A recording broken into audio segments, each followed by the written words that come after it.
It's Hyper Halloween. So here we have a movie centering around a series of houses built by the magnificent October, a man that will always live in infamy if you ask me. He built several... What? This isn't a movie about a guy named October that builds houses? Well, I'm an idiot.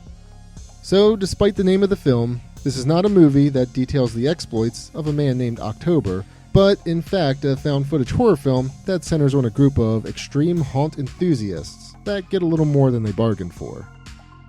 This group of enthusiasts is in search of the big one, their white whale, so to speak. They're looking for a haunted house, or haunt if you're hip, that feels realistic. Film-wise, they're seeking out a group known as the Blue Skeletons. The Blue Skeletons are a bit of an urban legend to the extreme haunt group. People say they exist, but it's hard to find them. We, as the viewer, don't really know the identities of the Blue Skeletons, but they can be seen throughout the film stalking the protagonists. They regularly break into the protagonist's camper, stare at them menacingly, and just try to interact with them. The Blue Skeleton group primarily wears skeleton masks. Well, duh. But there is a character in a porcelain doll mask that, honestly, looks really frightening. You'll notice her on the cover art for the film. It's probably the most memorable costume of the film, if I'm being honest. Throughout the film, though, we watch the group go to various haunts across the country in search of the rare, quote-unquote, realistic extreme haunt.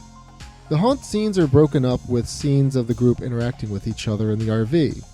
And that's basically the film in a nutshell.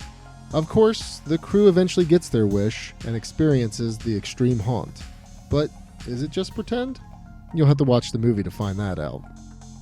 This style of found footage film is definitely different than the two I already spoke about.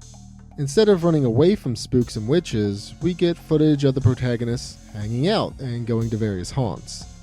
The haunts are where a lot of the scares come from, with the exception of when the Blue Skeletons interact with the group. Speaking of, the Blue Skeleton scenes in the film generate more questions and left me a bit confused, specifically when the Blue Skeletons mess with the group. There's also a scene where the porcelain-masked individual enters the group's RV.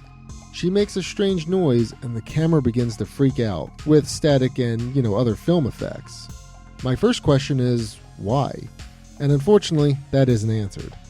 There is a sequel that explains more of the story or plot, but it doesn't mention why strange supernatural things seem to be happening.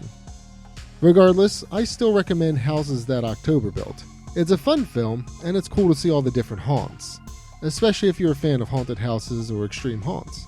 I definitely recommend checking this movie out.